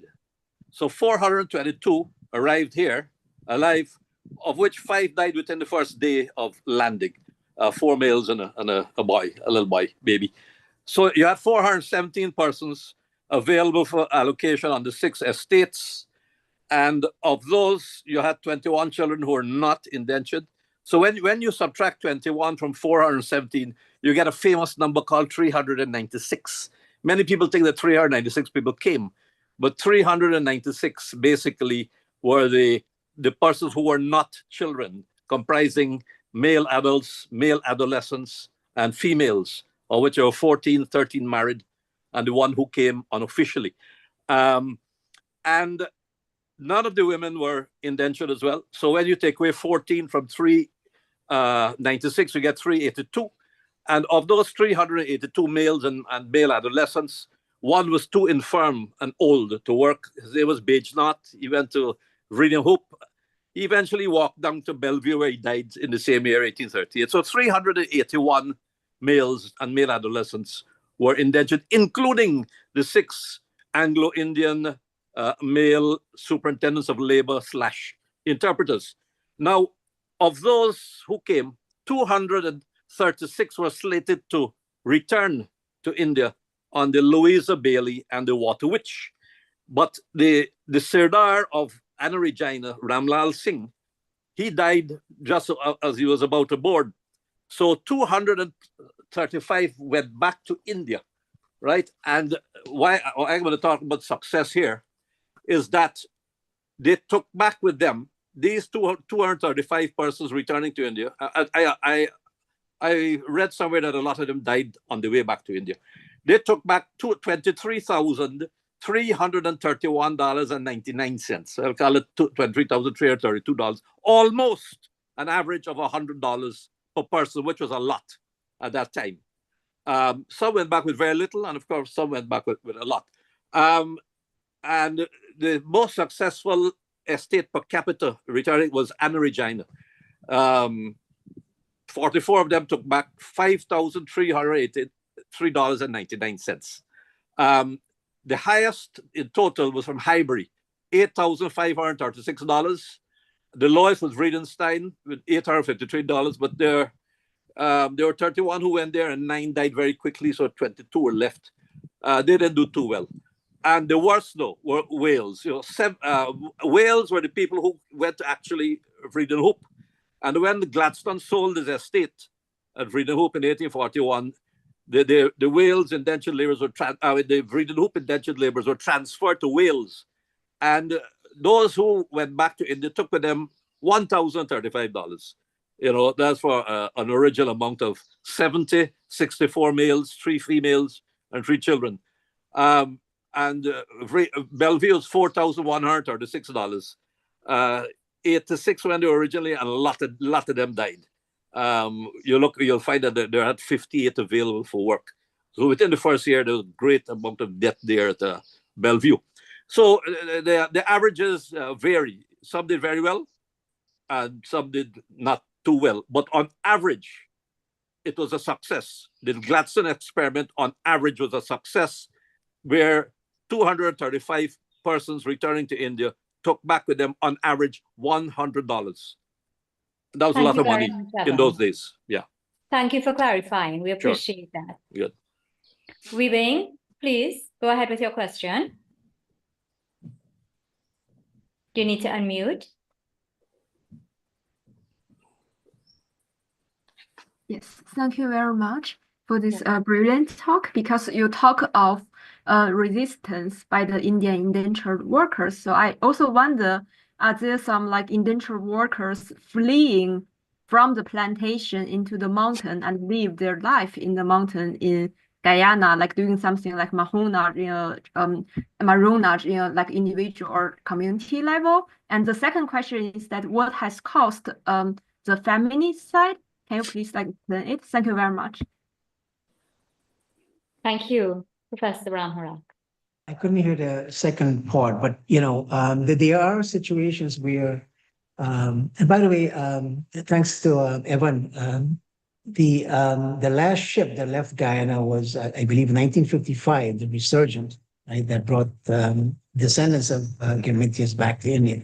On the question of if people who were resisting, yes, there are some instances where people have rebelled, people have taken their lives, and there are people who, instead of going to war, may have tried to escape. And I think Gayatri Bahadur has a couple of instances in her book, Coolie Woman, where she mentioned that.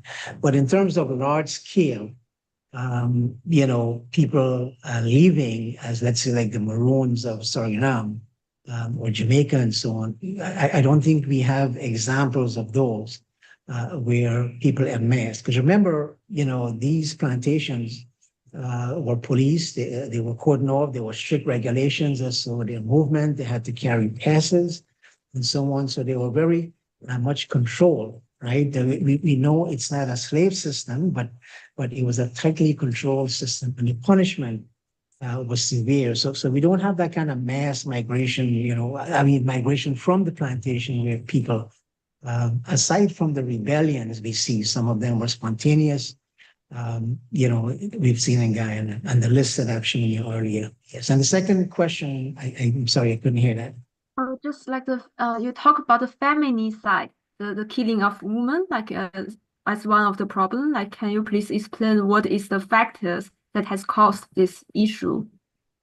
Well, I think that the femicide issue is connected to suicide, is connected to alcoholism. Again, I don't claim to be a mental health expert, but I brought that up because it is a serious issue.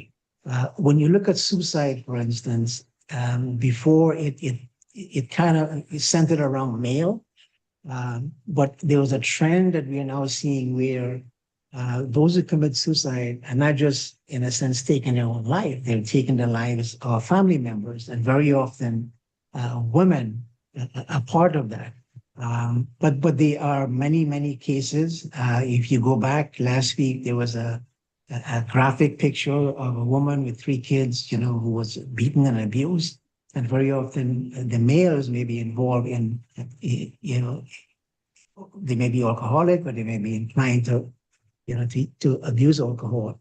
But that problem has not been shattered. And I think part of it has to do with education. Part of it has to do with the fact that, these communities are very isolated. We don't have, like you would have in Canada or the United States, for instance, where you have, shelters where people can go and receive the kind of, feedback and therapy and information that can kind of pull them out of that tradition. But it is, we're a small population, about 800,000 people. Most Guyanese live outside of Guyana because of all the issues we've been dealing with. So when you have 1 or 2 people, get into that kind of situation, it becomes a big issue because the population is small and it's being reported. So this is why I'm saying it is a serious issue. And for those reasons that I mentioned, it could be other reasons. But the problem is it's not effectively being addressed. I mean, the government is doing much as it can, but it's still an issue. It's a major issue, right? Yeah, thank you very much for that. Dr. Mahaber, you have a question? Yes, on the question of Indian Maroons, well, doesn't really fit that definition.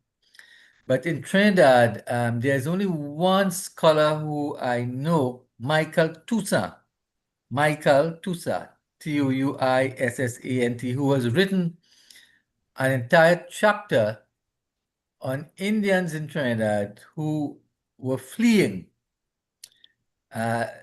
running away from their bonded labor to neighboring Venezuela.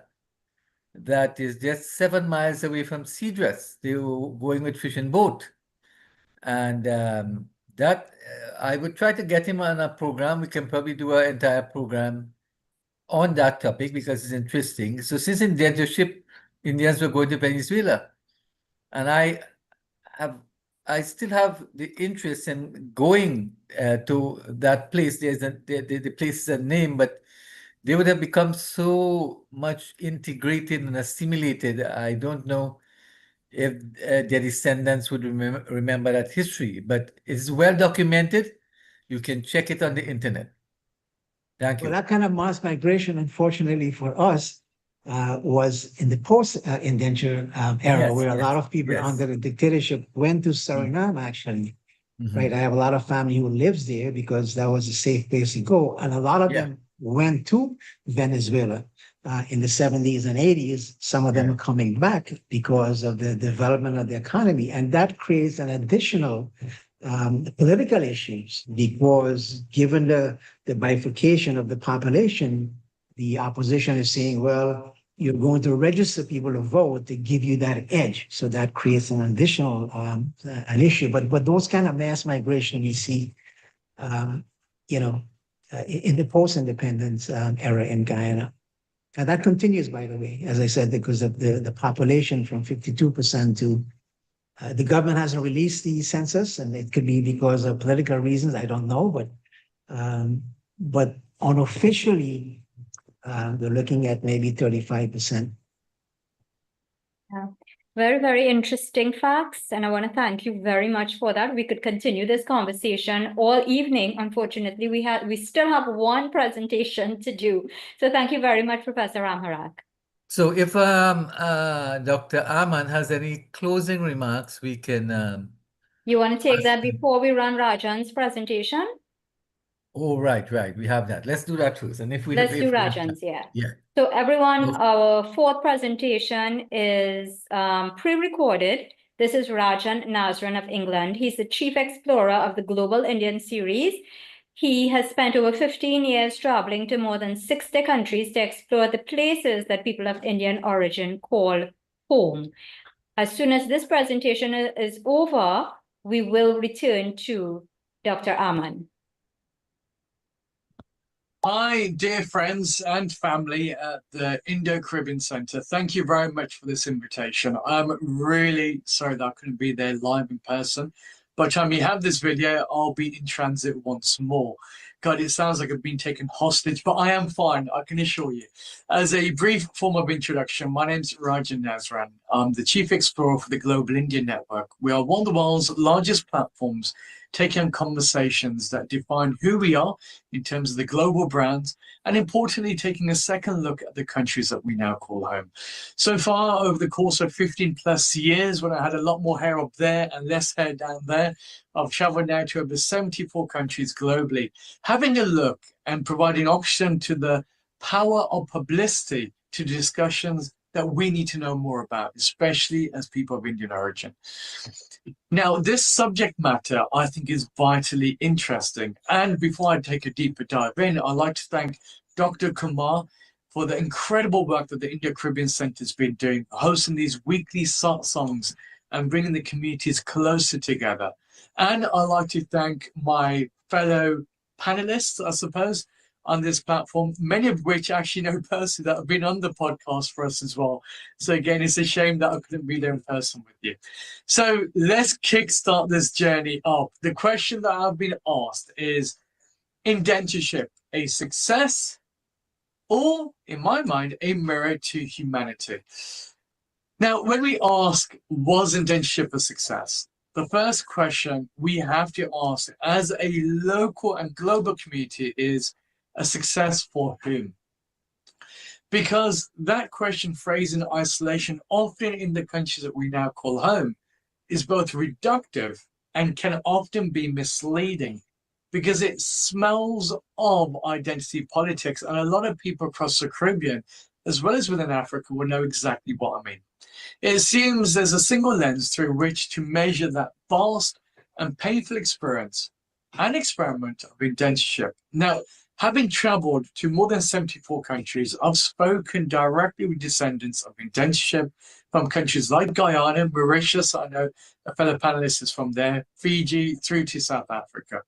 I've walked the dusty roads of our ancestors, sat with the families still wrestling with the weight of the journey that began generations ago, and also seeing the impact that dislocation has still had. Sometimes, I believe, enforced by host countries. And I can tell you this, it is far more complicated than a simple yes or no.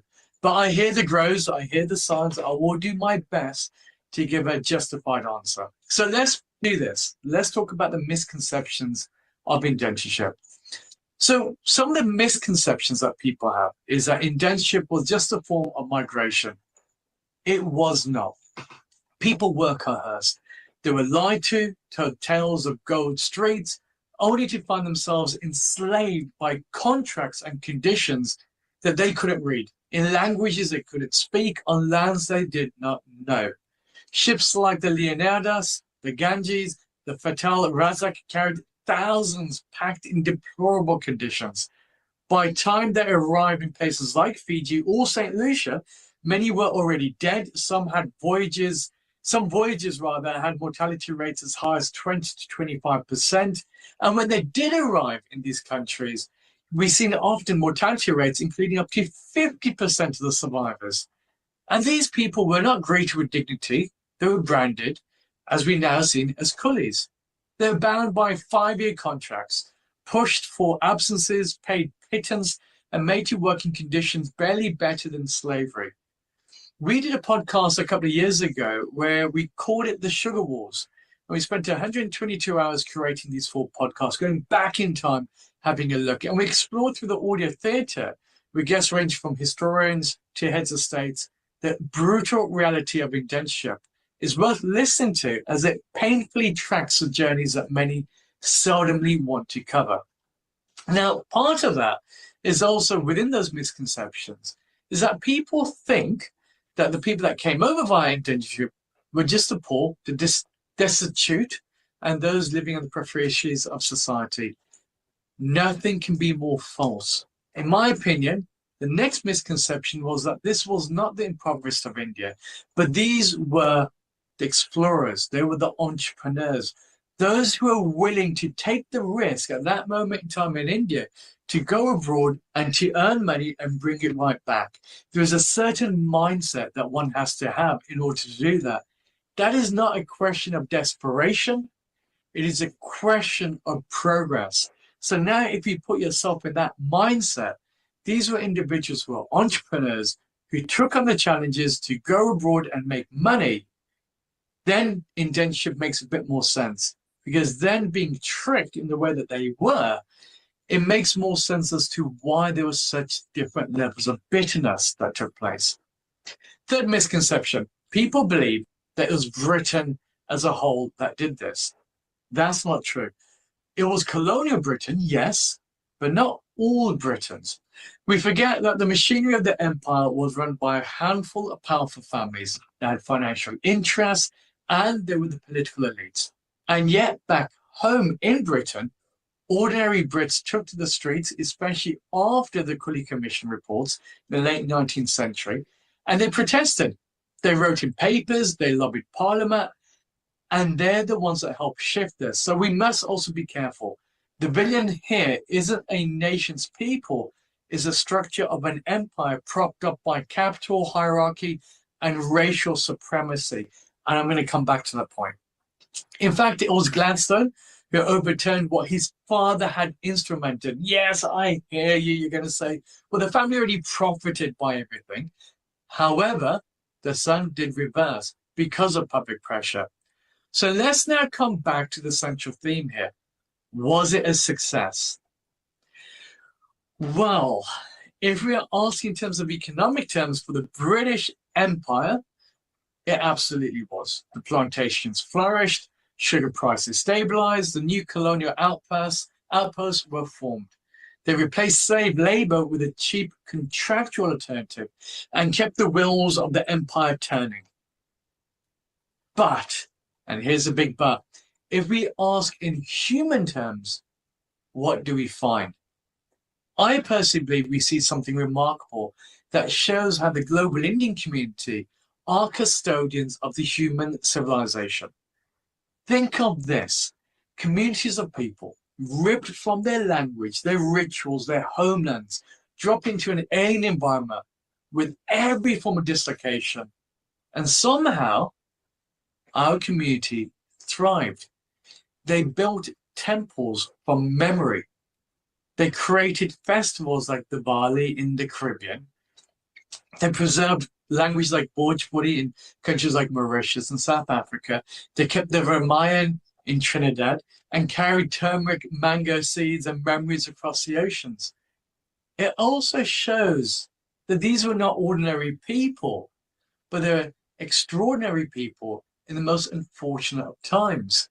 If we look at indentureship and we look at the human story of us, there is something there that is a success for civilization, because it shows that we can actually make it happen, that there's something that forges us much deeper inside to take this forward. And again, it goes back to my previous point.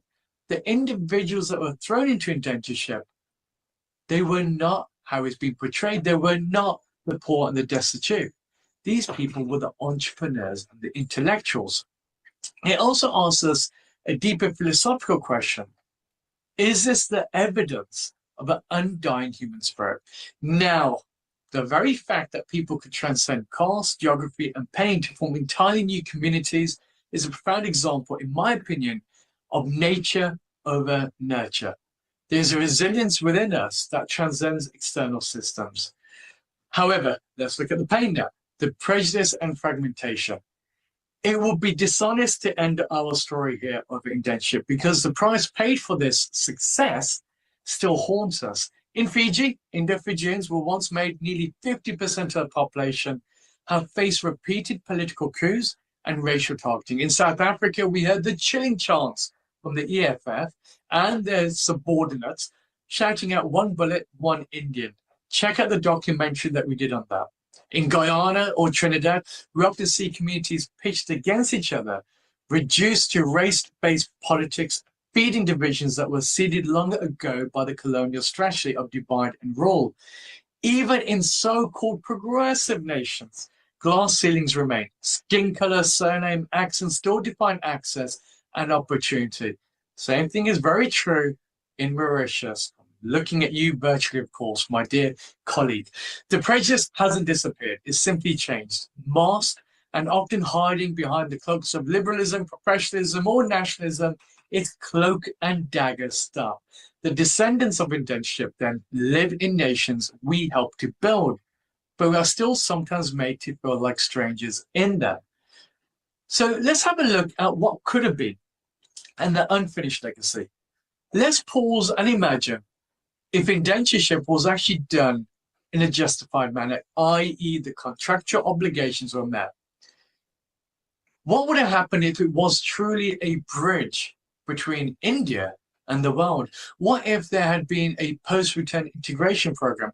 What if the colonial systems had honored the contracts, offered fair land, reparations, and cultural rights? We could have seen a global Indian economic corridor evolve, a conscious, interconnected diaspora that traded together, governed together, and grew together. Instead, we inherited a fragmentation of what a global Indian network could be. Guyana doesn't really know much about Fiji. Trinidad doesn't really link much with Mauritius. We lost the interconnected parts of this. I do personally blame the lack of foresight because of politicians. But I will, because of yourself, Dr. Kumar, shall subtly refrain from making those remarks. Wink, wink. But the most tragic part of all is that much of history remains untaught. We are severely still misunderstood as a global community, and we are underexplored even by our own. There's still a lot of deep diving yet to be done. Indentureship was an economic model that started a social phenomenon, and I believe we are now in a delicate position. Do we utilize our opportunities via indentureship to reconnect to our global communities, reconnecting the pieces as well as the stories, which is exactly what we do in the Global Indian Network, or do we remain fragmented and become almost small little subtle remarks in history? And this is where we can really judge the success.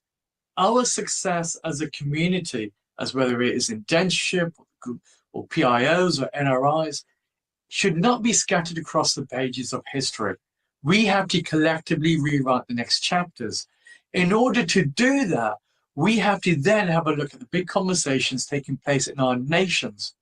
Then we can truly say, was indentureship a success? Because as of now, from my viewpoint, yes, it was, in terms of a sense of saying this is where we are as a society, this is what we've achieved as a fellow human race.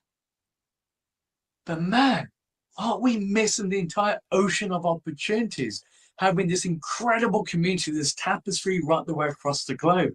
The only time we can say indentureship was a success and that we take ownership of it is to say we, as a community of global Indians, whether whatever isms we cast upon it, the explorers, the entrepreneurs, the change makers of society are now finally connecting. We have utilized the brutality of what was colonialism to our advantage. We now stand up for one another, especially when it comes to economic and political rights. We go over to the Oval Offices where Donald Trump is there giving a letdown to the president of South Africa. And we say, well, our name should also be mentioned. We should be joint force together to say, let's reimagine the world together. Almost as 50 Shades of Brown world. Anyway, that's my Jerry Springer moment. I hope that is topics for debate. In essence, my viewpoint is indentureship can be a success if we learn the lessons of the past and reconnect now more deeply. Because my biggest fear is, to all the panelists out there, as well as the audience, is we live in a world where conversations of absurdity are creating real-world atrocities.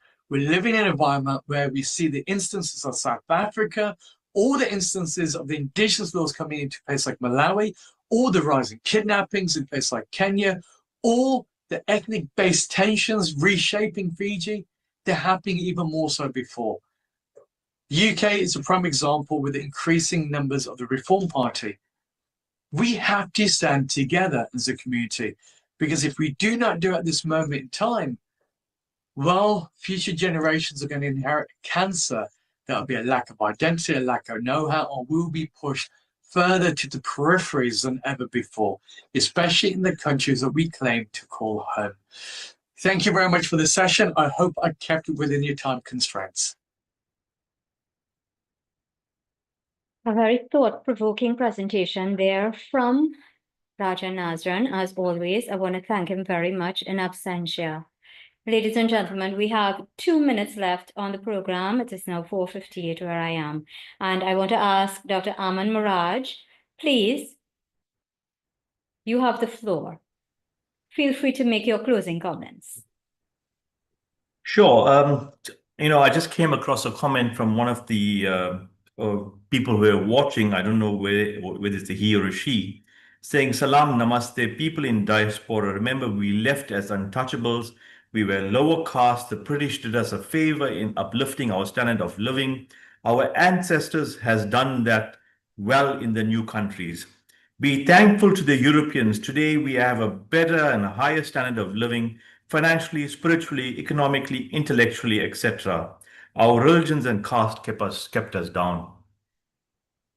I don't know how exactly to respond to that, but this is the misnomer that we need to clear up. It is this idea of saying to the British, yes, sir, 3 bags full, sir, you did best for us. People still don't understand the ravages of indenture. And to see a person writing something like this is quite a horrible thing to imbibe with my eyes. And let's hope it's programs like this that wake them up to the realities of what indenture was. Thank you. Thank you very much for clarifying and for bringing that point to the fore. I think a lot of people fail to realize that India remained with a lot of people after indentureship. And look where India is today. We need to reflect on that sometimes. I want to thank you very much. Dr. Mahabir, it is now 5 p.m., but Ranbir Singh has his hand up. So we are going to go over just a few minutes. Ranbir, please make your comment very quickly. Thank you. Thank you so much for that last minutes that we have left. Look, all speakers, as usual, fantastic. I mean, maybe because I'm in Britain as well, I'm biased towards Rajan, but I felt that what he said was really important because it shows we can actually challenge the narrative and kind of end on a positive note, really, rather than just be passive and feel we're just victims. No, you have to take the narrative, the history, whatever, and take control of it and write your own story, write your own event.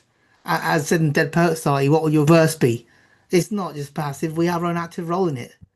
And that's why I think, really commend you for bringing him on. And thank you, Rajan Nazran, so much for speaking as he did. Excellent. Thank you all very much. Ladies and gentlemen, let me just echo what Chand is saying here. Fantastic presentations. Thank you. We need more of these discussions to bring greater awareness, especially among the younger generation. So I want to thank all of our speakers today. You all have given of your time, your knowledge, your skills, your expertise, and we absolutely appreciate it. Thank you so much. Let me turn you all over now to Shakira. Thank you, Shalama. And yes, indeed, the presenters, all of the information, all of them were truly wonderful. Thank you all for taking the time to attend and to participate. And as we said earlier, this public meeting is being hosted by the Indo-Caribbean Cultural Center. And like today, we often partner with the Amina Ghafoor Institute for the Study of Indentureship and its legacies, led by Professor David Dean. And we also pleased to have been supported by the Sport and Culture Fund in the Office of the Prime Minister of Trinidad and Tobago. And you can feel free to contact the ICC to publish your books. Remember that we are kindly asking for your suggestions. And if you give a donation, your name will be placed on our poster and all promotional materials. And you can contact Dr. Mahabir for details. Our topic next Sunday will be the heroic Indian indentured woman, Janae Tateri of Suriname. And when we had our tour in Suriname, we began with her story and we ended by viewing her statue. And it was indeed a very touching moment for me. And we want to thank all our planning team led by Dr. Kumar Mahabir and Shalma Mohammed and our IT consultants, Daryl Granzam and Navin Mangal. And Daryl again for designing the poster and Ravin Ramsingh for the social media marketing. So please visit, like, and subscribe to our YouTube channel to see all our past recordings. I am Shakira Mohammed of Trinidad and Tobago saying Goodbye. May God bless you all. Dhanyavad.